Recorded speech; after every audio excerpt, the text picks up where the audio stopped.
Welcome in, everyone. Today we're diving deep, really deep, into the January 2025 CPA Flight Lines newsletter. Ah, the flight lines.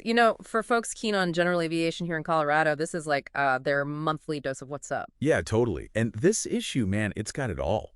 We're talking leadership changes in the CPA, ADS-B, privacy stuff that, honestly, every pilot should be aware of, and even some sweet opportunities like scholarships.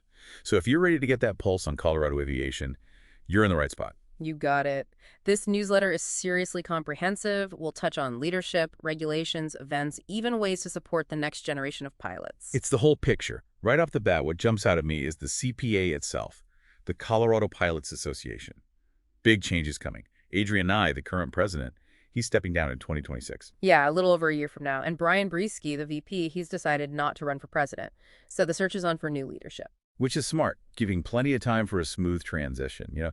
Makes sense for a volunteer organization like the CPA. They're open to hearing from members, obviously, but also anyone else who's passionate about general aviation in Colorado. Right, fresh blood, new ideas. It's exciting. Totally. And the newsletter actually lays out what the president does. It's more than just meetings, though there are monthly board meetings to run. Right. I mean, someone's got to keep the lights on, keep things moving. Exactly. But there's this, potential for the president to really shape the future of GA in Colorado. Champion initiatives, get the board's approval for projects. It's not just an administrator, it's a leader. That's cool. What kind of things do you think are top of mind right now for Colorado pilots that a new president might tackle? Well, airport preservation is a huge one, always. Making sure we have those landing spots for the future. And maybe promoting STEM education through aviation, getting young folks excited about flying. Those are great points. Now, the VP role, that's no small potatoes either. For sure. Supporting the president, learning the ropes, being ready to step in when needed. Actually, they highlighted how important the VP was when Adrian Nye was in the hospital last year unexpectedly. Brian Breesky really kept things going. Wow, yeah. That's the kind of real-world test you can't anticipate. Totally. I thought it was interesting that Nye talked about his time as president, not just the duties, but the personal growth, the satisfaction. It was almost like he was encouraging others to consider it. Like, hey, this could be you. Right. So if this sounds up your alley, or if you know someone who might be a good fit, reach out. The email is president@coloradopilots.org. Simple as that. Easy peasy. Now, speaking of things happening, this newsletter is packed with dates and events just for January 2025. It's a busy month. Colorado pilots don't mess around. Always something going on. Seriously. So there was the 2025 fly-in planning meeting back on January 11th. That was at BJC, which is Rocky Mountain Metro Airport. Oh, yeah, BJC. Love that airport. Right. So they probably mapped out all the fly-ins for the year there, and members could chime in, which is cool. Then, a little later in the year, March 27th, 29th, we've got the 36th Annual Women in Aviation International Conference. Big one. That's in Denver. And the CPA will be there, right? Co-exhibiting with CDOT, like they did at Oshkosh. Yep. Back to January, though. There was the WOTR Speaker Series, that's Wings Over the Rockies, on January 4th, all about commercial aviation in Colorado. Nice. And the CPA's monthly board meeting was January 6th, and a breakfast fly-in at Kappa Centennial Airport on January 11th. So a busy Saturday. I can imagine. There's also the Jefferson County Airport Advisory Board meeting on the 8th, the Centennial Airport Community Noise Roundtable. The next one isn't until February. The Arapahoe County Public Airport Authority meeting, also with their next meeting in February, and the Glenwood Springs Summers Airpark Annual Meeting and Membership Party on the 15th. Phew, you weren't kidding. And to wrap up January, we have a CPA presentation with the Fast Bay Program Manager for Colorado and Wyoming. That was a webinar on the 27th. And the Colorado Aeronautical Board meeting, grant hearing, and winter conference, all happening on the 28th. Man, they packed it all in. Now, speaking of the Colorado Aeronautical Board, did you see the news about the new members? Oh, yeah. Governor Polis appointed 5 new folks, and Daniel Millia from the Burlington Airport, he got reappointed. Big changes. And the board itself is bigger now, right? 9 voting members instead of 7, thanks to House Bill 24-1235. Right. They added 2 more community representatives, people who are directly affected by general aviation airports, and a non-voting member from CDPHE, the Colorado Department of Public Health and Environment. Interesting. So more voices at the table, more representation. That's a good thing. Definitely. So the new members, we've got Angela Padalecki representing Western Slope governments, Leslie Sunny for Eastern Slope governments, Brianna Lehman and Kevin Ryan as community reps, and Clay Clark from CDPHE. Diverse group. I wonder what their top priorities will be. Well, the CAB is a big deal. They oversee the Colorado Division of Aeronautics, so they're all about supporting the state's entire aviation system. Collaboration, investment, advocacy, you name it. Plus, they manage those grants funded by the state's aviation fuel sales tax. So they have a real impact on the ground, so to speak. Absolutely. Their first meeting was back on January 28th during the CAOA, the Colorado Aviation Operators Association, winter conference. Yeah. And Kent Holsinger, the CAB chair, he mentioned a focus on innovative aviation technologies, so that's something to watch. Always looking ahead. Now, one thing that always gets people talking is ADS-B privacy. And it seems like the FAA's PIA program, that's Privacy ICAO address, has had some updates. Right, some pretty big updates, actually. For those who might not know, the PIA program lets eligible aircraft, so U.S.-registered 1090 megahertz ADS-B out, equipped, using third-party call sign, and flying in U.S.-managed airspace, request a temporary ICAO address. So basically, it masks their real identity to a certain extent. Exactly. This temporary address isn't linked to the owner in the Civil Aircraft Registry, which is a nice privacy boost. Makes sense. There's been a lot of concern about ADS-B data being publicly available. Yeah, totally.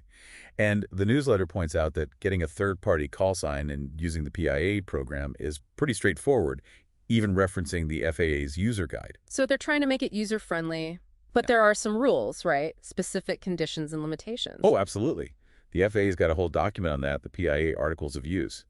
But the good news is the recent changes seem to be improving things. Well, like how? Well, now you can use PIA with CPDLC, Controller Pilot Data Link Communications. Ah, that's a big one, especially for folks flying in busy airspace. Yeah, makes it much more practical. Plus, any FAA aircraft info tied to a PIA is now exempt from Freedom of Information Act requests. Another layer of privacy. Smart. And the waiting period for a new PIA after an old one expires, it's down to 20 days. So more flexibility. Wow, that's a lot of improvement. Seems like they're really taking feedback on board. They are. If you want all the nitty-gritty details, the FAA's got a whole website, https://www.faa.gov, Traffic Technology Yekopads Privacy. Now, shifting gears a bit, let's talk about the CPA Fly-In program. Sound like a fun way to explore Colorado from the air. Yeah, getting out there with fellow pilots, seeing new places. Totally. But they're looking for suggestions. Bill Marvel, he's the flying committee chair. He's basically asking folks, where do you want to go? So it's not just up to whoever's hosting. Right. Not everyone can host, but everyone can suggest. Yeah. He even says, not every suggestion will become an event, but they'll consider them all. That's cool. Kind of democratic. Definitely. 700-plus members in the CPA. Got to be tons of great ideas out there. So if you've got a hidden gem you want to share, email flines@coloradopilots.org. Let's get those fly-ins planned. All Now, right. before we wrap up, we got to talk about the CPA's scholarship program for 2025. This is a huge opportunity for anyone dreaming of flying. Massive. We're talking 4 scholarships this year. 2 are for private pilot licenses, up to $5,000 each, specifically for students between 16 and 22. Going to be some tough competition there. Yeah, but that kind of financial boost can be life-changing for a young pilot. Absolutely. Then there are 2 Emily Howell Warner scholarships, also $5,000 each, for women pilots who already have their PPL and are working towards advanced ratings. Emily Howell Warner, now there's a legend. First female captain of a scheduled U.S. airline, Incredible legacy. And the CPA is partnering with Wings Over the Rockies for the selection process. Quick tip, if you're applying for a WOTR scholarship, mentioning the CPA as your referring entity can double your chances. Really? That's good to know. Yeah, but WOTR's deadline is February 14th, so keep that in mind. For the CPA scholarships, you've got till March 31st. You'll need an essay and a letter of recommendation from a CFI. Standard stuff. Yeah. You do have to be a CPA member, but student membership is free, so no worries there. Few stipulations, though. Got to be a Colorado resident, training at a Colorado flight school. And it's partial funding, so you'll likely have some out-of-pocket costs. Makes sense. Keep it local. They'll be looking at applications, might give preference to those who've done ground school and passed the knowledge test. Then there are interviews, could be in person or virtual. So applications close March 31st, interviews are April 15th to 30th, they announce the winners May 15th, and funds are released May 31st. Tight timeline, but worth it. Definitely. Spread the word, folks. These scholarships can be a real game changer. Any questions? Email scholarships@coloradopilots.org. Awesome. Anything else in the newsletter? Couple of quick things. The 2024 CPA holiday dinner was a hit. Always good to hear. And they got some big donations of old Flight Lines issues. Talking like a historical archive of Colorado aviation. That's cool. They're even looking for folks to help digitize them, put them online. So if you've got that kind of expertise, reach out to President at coloradopilots.org. Neat project. Oh, and Bill Marvel, the fly-in guy, he's got 2 articles. One's called Experience Won't Move a Mountain. It's about a pilot named Denny Craig, super experienced. Died in a CFI accident in the Alps. Oh, wow. That's tragic. Yeah, fatigue might have been a factor, and the plane wasn't equipped for de-icing.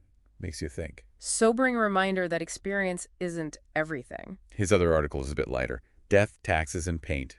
It's about a fly-in to Hayes Aviation in Akron, Colorado on April 26th. All about learning how to paint light aircraft. Interesting. Right. They also give a link to a calendar of Colorado aviation events.